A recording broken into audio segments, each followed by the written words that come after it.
Hola a todos, bienvenidos al portal del Villegas. Espero que tengan una buena semana, ya sea que se encuentren de vacaciones o sigan todavía trabajando en Santiago. Durante el fin de semana la prensa estuvo fue muy generosa cubriendo un congreso del progreso, un congreso que concitó a un montón de gente importante en el campo de las ciencias y todos los sectores políticos, etcétera. Transversalmente estaban muy satisfechos y muy complacidos. El Congreso del Futuro se llamaba. Y se habló del futuro, que si la cibernética, que si la robotización, las redes, un montón de cosas. Y ustedes me van a perdonar si digo un par de pesadeces respecto a esto. Por supuesto, el Congreso en sí está bien. ¿Quién podría estar en contra de que se reúna gente de tal calibre y discutan sobre el futuro?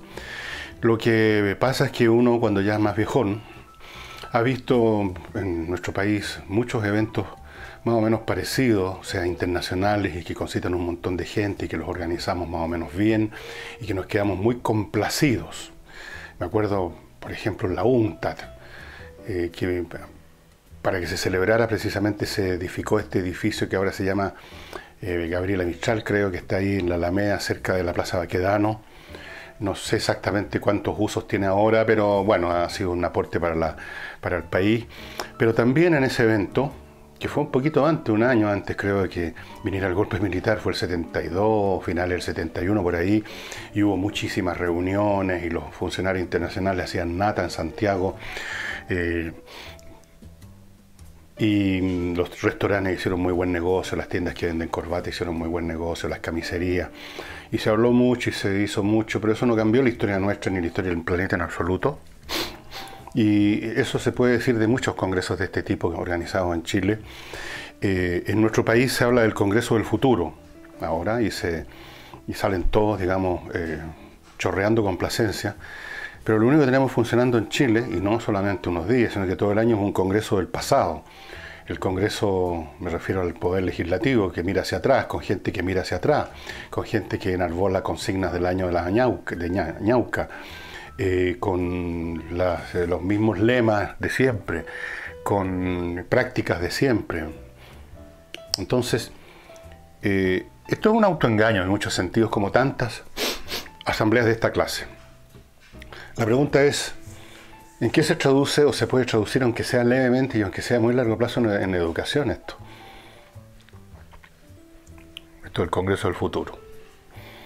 ¿En qué se traduce en términos de la gestión pública y privada, que sigue con los mismos esquemas de siempre? La administración pública como un aparato dedicado a darle pega a los camaradas, a los compañeros, a los tíos, a los hermanos, a los sobrinos y a todo el mundo, y a crear nuevos impuestos y a seguir extorsionando a la gente, extrayéndole recursos y creando obstáculos burocráticos por todos lados. ¿Para qué les hablo del Estado que todos tenemos que sufrir literalmente en el día a día? ¿Para qué hablamos de la gestión privada, donde en el sector empresarial priman las mismas prácticas de siempre? La mirada de arriba hacia abajo de las gerencias, el afán de recompensar lo menos posible al personal. Onda, oye, este gallo está ganando mucho con esta comisión, que se cree este roto, bajemos las comisiones. No hay una gestión privada, empresarial, moderna en absoluto. Siguen funcionando como fondos, en muchos sentidos. No digo que todas las empresas, no digo que no hayan empresas que han cambiado, pero cuando uno generaliza, porque hay gente que dice, ay, usted está generalizando. Cuando uno generaliza está diciendo que el modo del grupo, el promedio, lo más abundante, lo que da el tono de una categoría, es tal o cual cosa. En este caso, las empresas chilenas no se han integrado a la modernidad. Una empresa no se integra a la modernidad porque en todos los escritorios veamos un computador, con unas secretarias mirando con pantalla. Eso no significa nada. No significa nada que haya algunas personas que se adiestraron, porque parece que fuera el único adiestramiento que hay en la planilla Excel. ¿Qué pasa con la excelencia? Todo lo contrario. En este momento el gobierno está planteando un proyecto de educación que se llama aquí cómo se llama,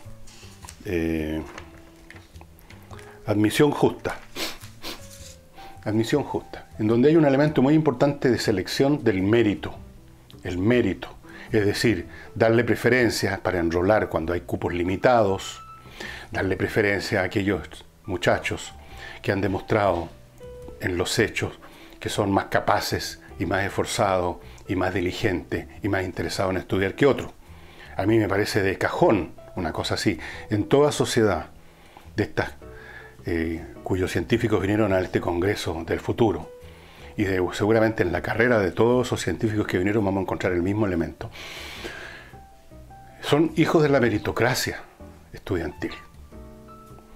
En las grandes universidades norteamericanas, donde llegan en promedio verdaderos genios, o gente de enorme, elevadísimo nivel intelectual, no hay ninguna persona que se le ocurriera ni en broma decir esto es injusto, debiéramos seleccionar a los alumnos por tómbola, aunque hay algunos elementos de eso en Estados Unidos con esto de las cuotas raciales, que tiene que haber un porcentaje de negro, que tiene que haber un porcentaje de hispano. Con los asiáticos no es necesario hacer esas cuotas porque son tan buenos estudiantes desde niños chicos que dan cancha, tiro y lado a quien sea y entran de todas maneras por sus capacidades académicas. Las universidades se los pelotean en Estados Unidos a esos estudiantes. Así que con ellos no hay problema. Pero con los demás hay que estar cuoteando para que de repente tengamos a alguien de piel café o negra en la sala de clase y no digan que uno es reaccionario. Lo cual es una distorsión a mi juicio. En una universidad no interesa el color de piel, interesa la capacidad del cerebro, ¿no es verdad? Bueno, esas cosas no existen en Chile. Todo lo contrario. Y a propósito de eso, y me voy inmediatamente a ese tema, del proyecto educacional que ha estado defendiendo la ministra Cubillo, basada parcial o en gran parte en el mérito, se ha convertido en una herejía para el progresismo, es decir, los que más se supone que están contentos con este Congreso del futuro, con el congresismo del futuro. Les parece el colmo que se hable de meritocracia, que se hable de seleccionar. Todo eso toca una llaga sangrante de las izquierdas, que han tenido toda la vida, todos los movimientos desde los tiempos más remotos, dicho sea de paso. Todos los movimientos que se dicen no son realmente representativos del Estado llano, del pueblo, detestan cualquier concepto, idea, palabra, actitud o postura que tenga que ver con jerarquía y selecciones. Porque ellos son los de abajo. Entonces, naturalmente que no les gustan las selecciones. Hay en estos sectores políticos desde su origen, una vocación, una adoración por el proletariado, por las masas, por el hombre común y corriente, por los de abajo, por todo lo que sea, lo que está ahí. ¿Me entienden ustedes? Entonces, esto de que en algún colegio, como ocurría antes en Chile, en la forma más natural y a nadie le parecía raro, se seleccionan los cabros según sus puntajes en alguna prueba. Pero si vean ustedes lo que pasa en las universidades también ahora. Ya la prueba de actitud académica ya pareció que era reaccionaria. No sé si dijeron que fascista también. Y empezaron a descubrir o a decir de que lo que sucedía con los puntajes, que habían chicos que venían con ventaja y otros que no. Y finalmente inventaron otra prueba y finalmente llegaron a la PSU, que es una prueba donde el tema de las capacidades está bastante menos presente. Y creo que ya la PSU también ya les molesta mucho. Entonces, celebrar un Congreso del futuro, basado en el fondo, en la ciencia, que es una actividad que está basada en la inteligencia y en el mérito, y venir a poner caras de satisfacción cuando aquí se hace todo lo contrario, cuando aquí tenemos una visión sobre la educación, que es la esencia del futuro, ya que estamos hablando de Congreso del futuro. Una educación que detesta la idea de la selección, que le detesta la idea de promover a los mejores para que les vaya todavía mejor y lleguen al máximo de sus facultades y se conviertan en orgullo para el país y fomenten, promuevan, apoyen y ayuden a desarrollar la ciencia o las artes, también las humanidades. Todo lo contrario, los discursos son mirando hacia abajo. La igualdad, la cancha que tiene que estar pareja, no se sabe cómo, becas para esto, eliminar pruebas de selección, usemos una tómbola mejor. con el resultado que todos conocemos en términos de colegios emblemáticos, como los llamaban, que ahora son un emblema de desastre. Así que esto del Congreso, me van a perdonar, lo del Congreso del futuro me pareció un engaño, un autoengaño. Y estos señores que salieron tan complacidos del Congreso, como el señor Girardi, por ejemplo, que yo sé que es una persona que le interesan las ciencias y esas cosas de todas maneras, yo no le voy a negar eso. Es un hombre habiloso, etcétera. Pero es un hombre de una sensibilidad que, una vez que se acabe el Congreso del futuro y empieza otra vez a discutirse los temas de leyes educacionales, va a volver al discurso habitual, donde lo principal no es la excelencia y promover la excelencia, sino que promover a los de abajo, igualar la cancha, que entren todos, que todos tengan una oportunidad.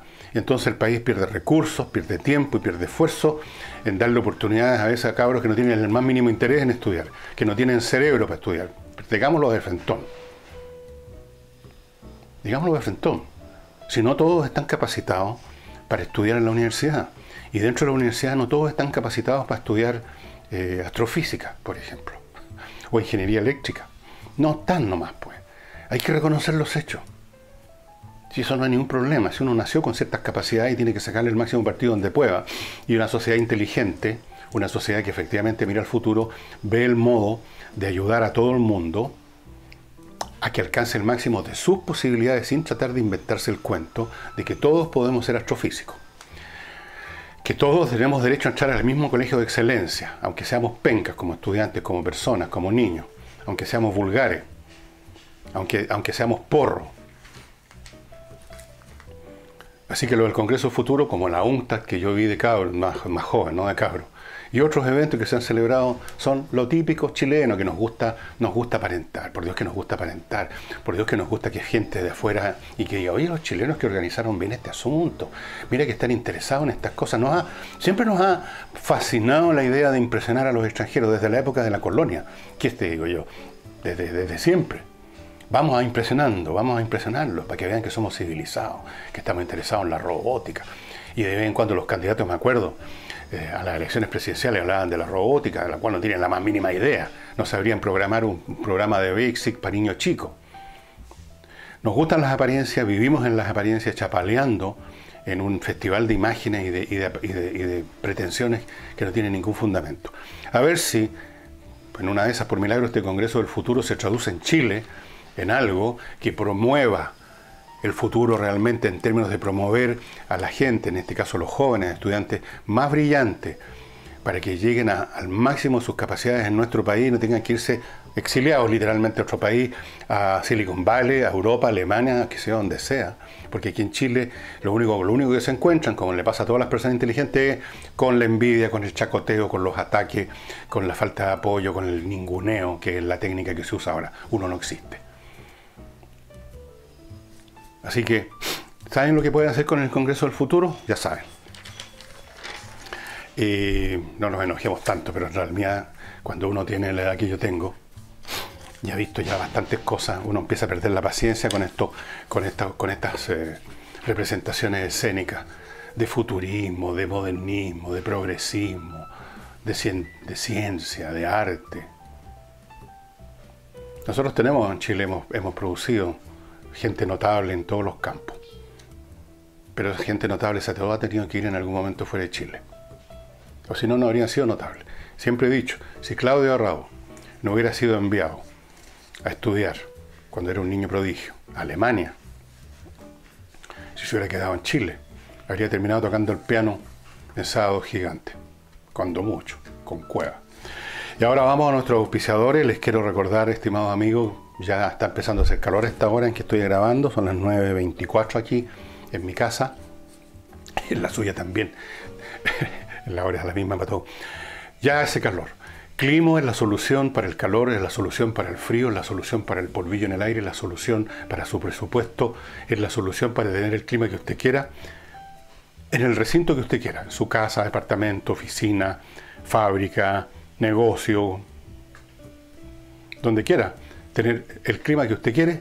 Climo, una tecnología del siglo XXI, desarrollada en Chile en todos los aspectos y que ha ganado un premio mundial de innovación por las innovaciones que ofrece. Estos aparatos entregan cada uno de ellos por sí mismo entrega calor o frío, filtra el aire, está conectado a internet, usted lo puede controlar de otro país, tiene todas ventajas técnicas que ningún otro sistema se le acerca ni de lejos. Y además, usted no necesita hacer una inversión gigantesca. Usted arrienda este servicio tal como arrienda Internet, por ejemplo. 25.990 por equipo, tarifa plana. No importa si usted usa todo el día el equipo. 25.990, siempre la misma cifra. Si usted es arrendatario, puede llevarse el equipo a otro lado. Va a venir la empresa, se lo va a desinstalar de donde está y se lo va a instalar en su nueva residencia. El equipo está siempre mantenido por clima. Usted no tiene que preocuparse. El equipo está siendo monitoreado precisamente a través de Internet y la menor cosa ya están los técnicos dejándoselo a punto. De manera tal que entre miclimo.com, que es el sitio de ellos, miclimo.com, y solicite una visita de los técnicos. Inicie el proceso para tener su propio clima allí donde usted quiere tenerlo. miclimo.com. Y les recuerdo que hay unos chilenos, unos patriotas nuestros que están en Francia, en una zona muy bonita de Francia, el sur de Francia, y dentro de esa zona muy bonita en Grasse, que es dentro de esta zona, la microzona dedicada a la perfumería, porque por el clima especial y por tradiciones de floricultura de siglos, es el lugar donde se producen, donde se crían y se desarrollan las flores más aromáticas de Francia y quizás del planeta, y ahí están instaladas las principales perfumerías del mundo. Y ahí están instalados nuestros amigos de Chile, con una línea de perfumes exquisita, 3 líneas en realidad, Maison Molinard, Maison Gallimard y Maison Mikaev, que son completamente distintos a todo lo que usted pueda conocer en perfumes. Usted entre al sitio de ellos, que es Mon Parfum. Digo Mon Parfum, un amigo que tengo en Francia me dice que se dice Mon Parfum, yo ya sé, pero para que no haya confusiones, yo digo Mon Parfum, porque así se escribe en castellano, monparfum.cl, y compre ahí mismo. Y no hay ahora ningún problema en comprar en internet. Usted sabe, le va a llegar a la puerta de su casa, pronto va a haber un local donde usted va a poder encontrar acá en Chile los perfumes de esta línea, Maison Molinard, Maison Gallimard y Maison Mikaev, productos de esa zona que es patrimonio cultural de la humanidad, Grasse, en el sur de Francia. Son perfumes realmente diferentes, yo sé porque nos llegó uno acá, a lo que usted conocía tradicionalmente en Chile. Realmente exquisitos. Vaya entrando al sitio de ellos, que es muy bonito además, y se aprende bastante de esto del mundo de la perfumería, un mundo muy interesante, una de esas industrias clásicas de Francia, clásicas y centenarias. Mon Parfum o Mon Parfum, para que no me rete George, un amigo que tengo en Normandía, en Francia. monparfum.cl. Y continuamos con los temas. Fíjense que esta película cómica que les he contado que está pasando en Venezuela ha tenido nuevos episodios, digamos, así como ahora todas las películas sacan el Alien 1, Alien 2, Alien 3, que tenemos la comedia 3 o 4, no sé. Esta especie de presidente que no se ha proclamado a sí mismo como presidente, pero que como que sí, como que no, que el señor Guaidó, ese es el nombre, le está ofreciendo amnistía a los militares chilenos, a aquellos que están participando y han apoyado al gobierno de Maduro para que ayuden a sacarlo. Y dijo una cosa increíble, dijo, vamos a darles amnistía como se hizo en Chile. Queremos una transición como se hizo en Chile. Bueno, tiene un pequeño error el señor Guaidó, aquí no hubo en absoluto un proceso como el que podría existir en Venezuela. Aquí no hubo ni una amnistía, que yo sepa, ni se ofreció amnistía para que se fuera a Pinochet. Pinochet se fue porque él mismo se instaló en un proceso electoral que perdió. Y él mismo entregó la banda presidencial a su sucesor, Patricio Aylwin. No tiene nada que ver con Maduro, que no quiere irse, que no ha iniciado ningún proceso para irse, para que le digan que sí o que no, ni está dispuesto a entregarle la banda presidencial a nadie.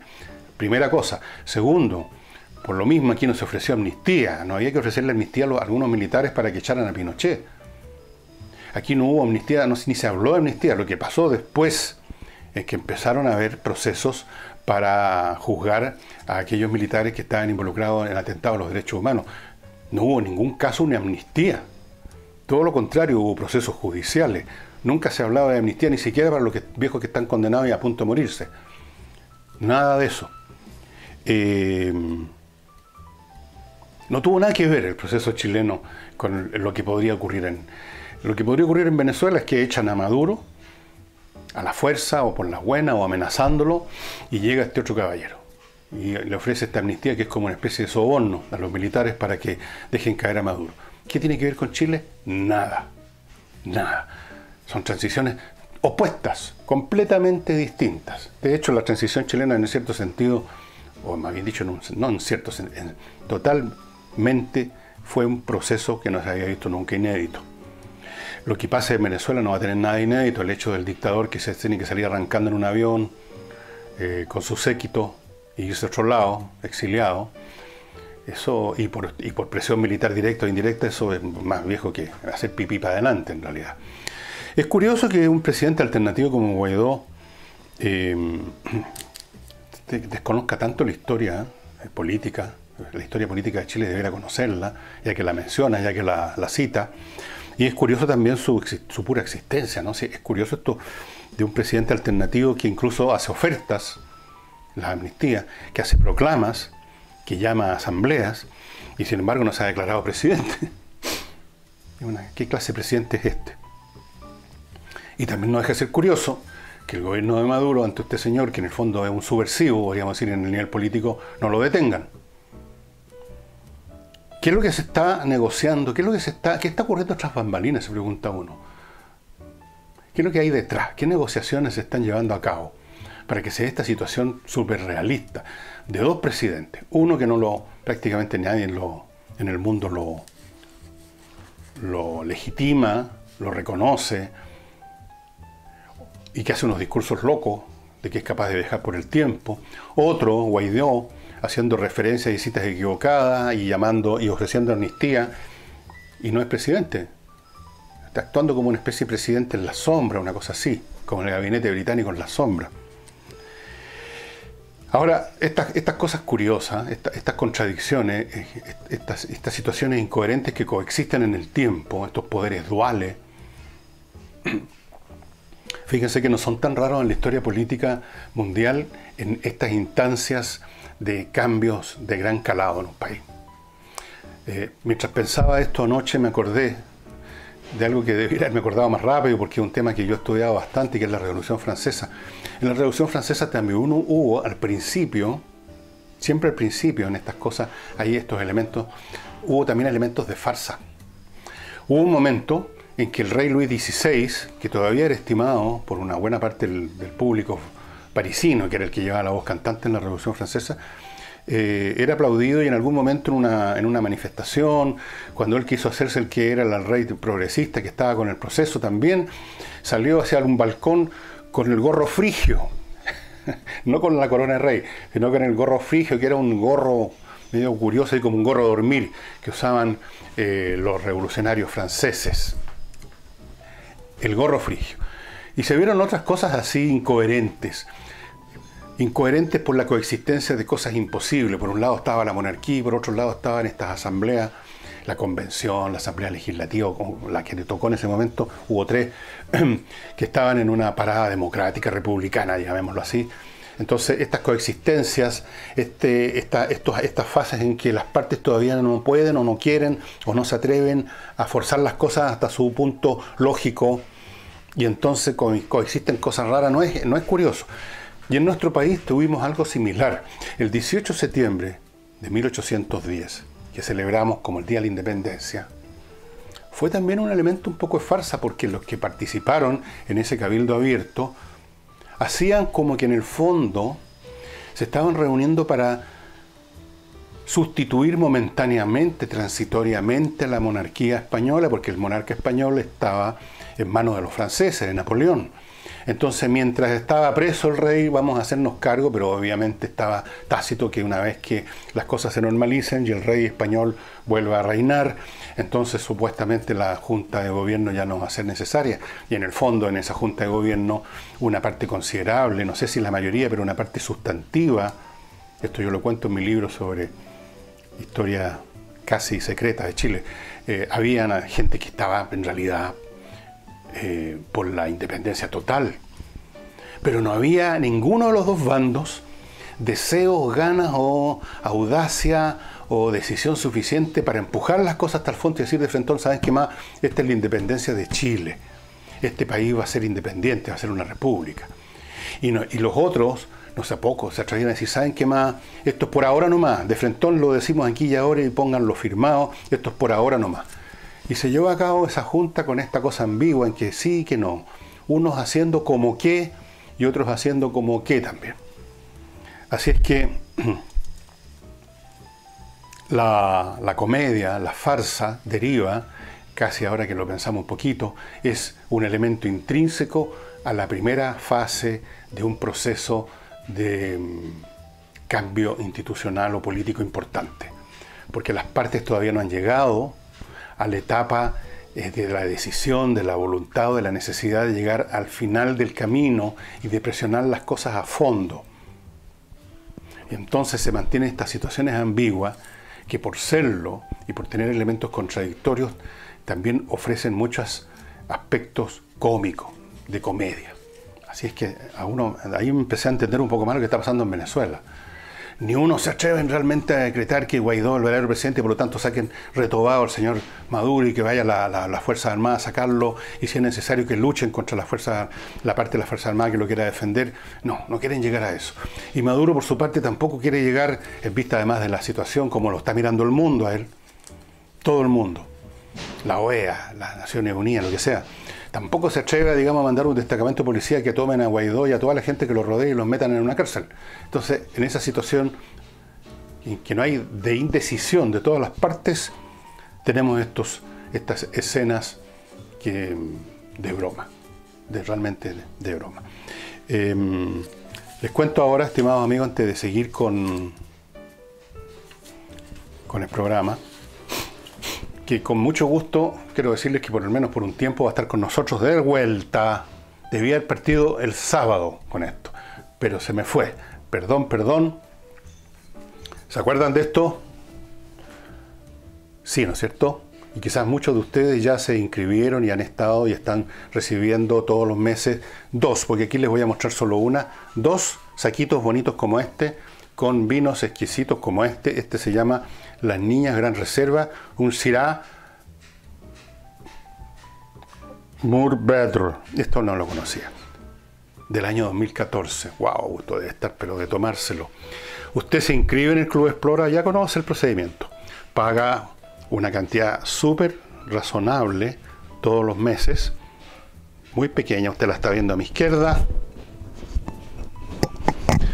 Y recibe 2 botellas, todas las distintas entre sí y todos los meses distintas a las anteriores y a las que vengan después, de estos vinos escogidos por las propietarias del Club Explora, que son 2 enólogas expertas que escogen todo el tiempo, están escogiendo nuevas variedades, nuevas viñas, chiquitas, medianas, están buscando vinos especiales y le dan a usted la oportunidad una vez al mes siquiera de tener 2 botellas con un vino distinto a su vino de batalla.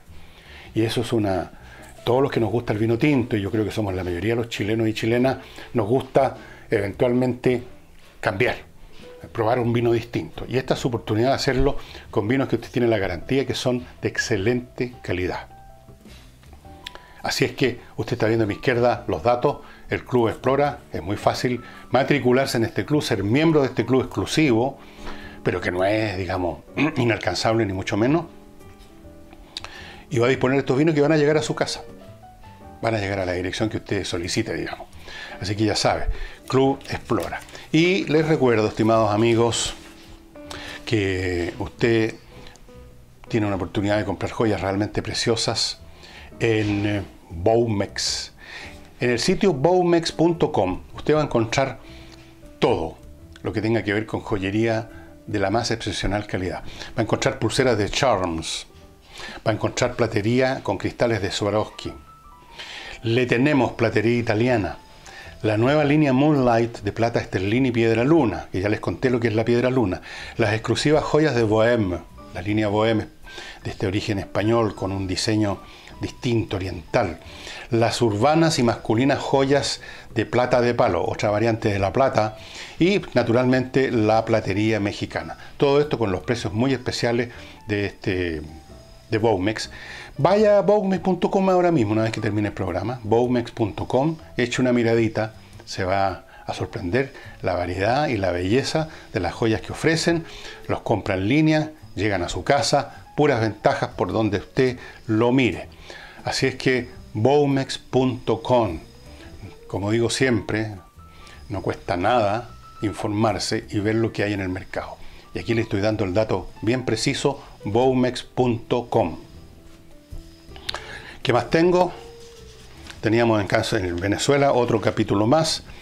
Tenemos el Congreso del futuro, que como les digo yo, ha sido para mí, tal como yo lo veo, espero equivocarme totalmente, por supuesto, el Congreso del futuro, otro de estos shows que armamos en Chile y con los cuales nos complacemos y nos sentimos tan felices con nosotros mismos, pero que tienen bien pocos resultados, o tienen muchísimos menos de los que debieran tener para realmente llegar a ser un país de nivel.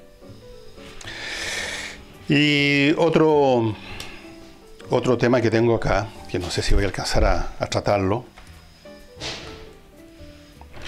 es, bueno, aquí ha habido, entre tantos grupos que salen a la calle a manifestarse y a reclamar y a hacer demanda, o más bien dicho, no demanda, exigencia. Aquí en Chile nadie demanda o pide, todos exigen a las autoridades. Salió la gente de la pesca industrial por un tema de la jibia. Hay siempre en este tema, como en todos los temas pesqueros, un conflicto permanente entre la pesca industrial, estos barcos más grandes con pesca de arrastre generalmente, que se lo llevan, pasan como una aspiradora por el fondo del mar, y los pescadores artesanales, que no son tan artesanales en realidad, algunos de ellos son ya bastante desarrolladitos, bastante grandecitos, y que supuestamente tienen otras artes de pesca que son perjudicadas por los barcos pesqueros. Esto es un tema viejo.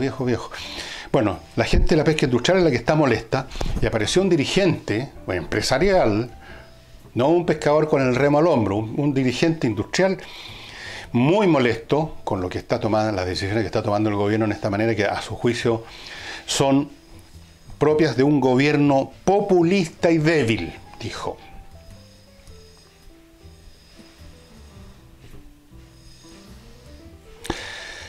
Populista y débil. ¿Qué dicen ustedes? ¿Es populista y débil? ¿Es populista? ¿Qué es lo que es ser populista? ¿Qué es lo que es ser débil? ¿Qué es lo que es ser fuerte? A propósito de eso, he recibido muchos mails. Me dicen más o menos lo mismo, ¿no? Aunque no son empresarios pesqueros, pero me dicen que este es un gobierno débil, por no decirme otra palabra que no voy a usar acá.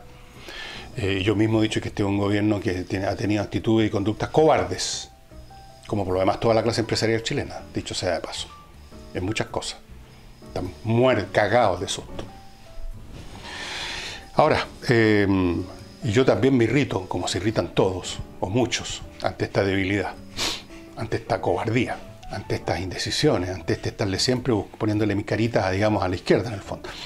Pero creo que ya lo hice una vez y lo voy a hacer de nuevo. Hay que tratar de entender las cosas como son, porque si no uno cae en arrebatos de rabia medio histérico, que no se justifican, o sea, que no tienen razón de ser.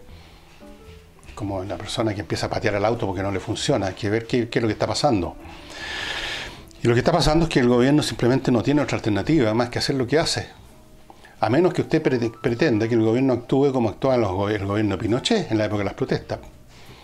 El gobierno se encuentra con un Congreso que no controla, se encuentra con una juventud que en un 90% está repitiendo los mantras progresistas, se encuentra con una población adulta que en buena parte, no mayoritariamente en ese caso, pero por lo menos un tercio o cerca de la mitad están también en las mismas posturas quejicosas, rabiosas y contra el sistema, y contra el modelo, y contra esto y contra lo demás allá. Esa es la realidad. ¿Qué puede hacer el gobierno? Se encuentra con un movimiento mapuche que ha llegado allá a la militarización, porque son ellos los que militarizaron el sur. El gobierno ha carabinarizado nomás el sur, y a media, porque cada vez que los carabineros actúan a la altura de las circunstancias, si les están disparando, disparan, y si hay muertos, ¿quiénes son los que son colgados y crucificados en los tribunales de la opinión pública y son llevados a las cortes, y son degradados, y son sumariados, y son expulsados, y son encarcelados? Los carabineros. Bueno, pero ese es un hecho. ¿Este gobierno se atreverá acaso a usar las medidas que necesitaría usar para reprimir, por ejemplo, una manifestación que toman de rehén a un carabinero? Porque se ha llegado a ese extremo. O sea, la sensación de impunidad de todo el mundo es tal que eso ha multiplicado la audacia con que actúa la gente. Y eso hace aún más difícil al gobierno actuar, para que se respete la ley, porque ante una multitud vociferante y más audaz y más envalentonada, ¿qué recursos usar? Entonces está atrapado en esa lógica el gobierno. Y salvo que sacar a los cosacos sable en mano, digamos, a repartir sablazos para todos lados, ¿qué va a hacer? ¿Qué puede hacer? Yo les voy a responder lo que puede hacer. Nada. Cero. Además, no olvidemos una cosa, y esto me lo pronosticó un amigo mío, un analista muy brillante, un armenio, Koyutjan, que murió hace unos años atrás, lamentablemente. Yo lamenté mucho su muerte, un tipo brillante. Y bastantes años atrás, así con una mirada de muy largo alcance, dijo que un día en este país va a llegar un momento en que las turbas de las poblaciones van a ir a asaltar a los barrios de los ricos, por ejemplo, y van a ver ese tipo de nivel de motines, y la policía, las Fuerzas Armadas o todos los recursos digamos, legales que tiene el gobierno se van a quedar sentados, digamos, mirando por otro lado, porque van a decir no vamos a hacer nada, no vamos a hacer nada para que después nos acusen de que somos fascistas, que somos represivos. Arréglensela ustedes como puedan. Así me acuerdo de un artículo o algo que me dijo a mí personalmente en una conversación. Entonces, claro que es un gobierno débil, por supuesto. Está debilitado por años de procesos acumulativos, de cambios de estructuras mentales en la población chilena. Está debilitado por años de un trauma con el uso de la fuerza pública, años que se extienden desde el primer gobierno de Patricio Aylwin hasta ahora. O sea, estamos hablando de más de 20 años en que gradualmente se ha ido erosionando la capacidad del Estado para imponer el orden público. Y se ha quedado limitado a ser cantinflada, ¿cómo es esto? Serán pues, los responsables de esto y vamos a aplicar la ley aquí y vamos a aplicar la ley acá y no aplican ninguna. Vivimos un poco en el aire, o sea, en un estado de derecho que parece que no tiene derecho a existir, no tiene derecho a manifestarse. Vivimos en el fondo el país a merced de lo que decidan hacer los que sí están dispuestos a hacer cosas.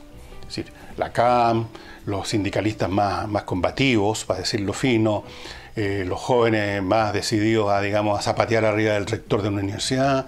Estamos a merced de lo que decían hacer, de lo que decían que van a hacer la próxima semana, el próximo mes. El gobierno está atado de mano. El gobierno es incapaz de hacer nada. El gobierno es incapaz de usar ni siquiera los carabineros. El gobierno es incapaz de hacer ningún proceso legal. El gobierno es incapaz de perseguir a gente conocida con nombre y apellido que dirigen la CAM, que es una organización subversiva de frentón. O sea, y ellos lo dicen, queremos un Estado distinto, eso es subvertir el orden público, cambiarlo, modificarlo radicalmente. Eso se llama subversión.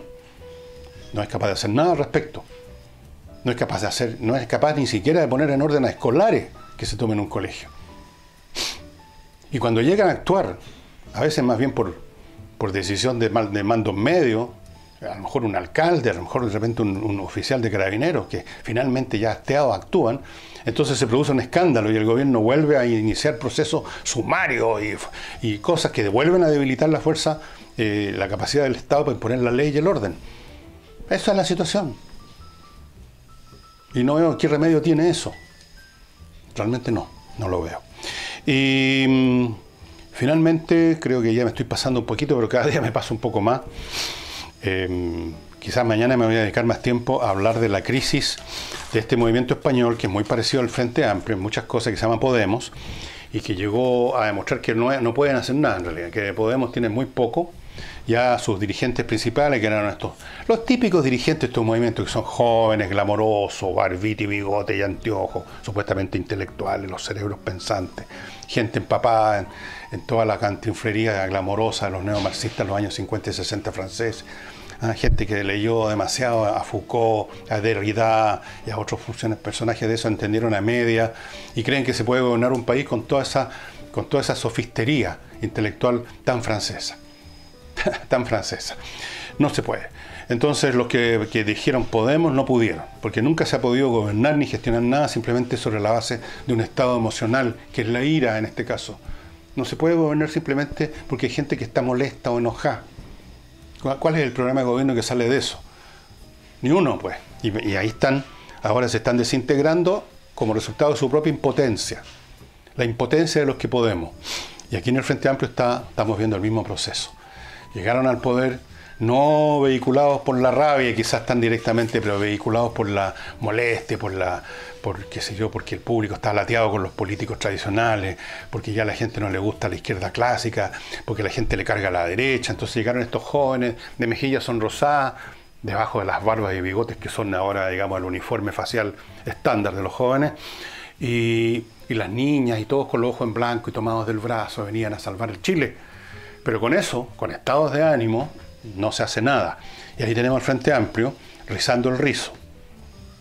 Y a propósito de esos intelectuales, con esto termino, estos intelectuales que les gusta rizar el rizo y que son aparentemente, por lo menos la solapa de sus libros, el alimento espiritual de estos jóvenes. Yo me acuerdo en la época mía, a finales de los 60, que estos grupos de cantinfleros verbales siempre han existido. Llegó a haber el caso que un señor escribió un libro que se llamaba, ustedes no me lo van a creer, Para leer el Pato Donald. Mañana les explico más el tipo de lógicas y procesos mentales que funcionan en este tipo de intelectuales y en sus consumidores o sus clientes ingenuos que creen que están descubriendo los secretos del universo en esos escritos. Muchas gracias a la gente que se siguió el fin de semana inscribiendo en Patreon. Muy agradecido a los que les gustó mucho mi programa sobre la bibliomanía del sábado, y a ver si logro encontrar el libro que se me había perdido. Nos vemos mañana. Muchas gracias.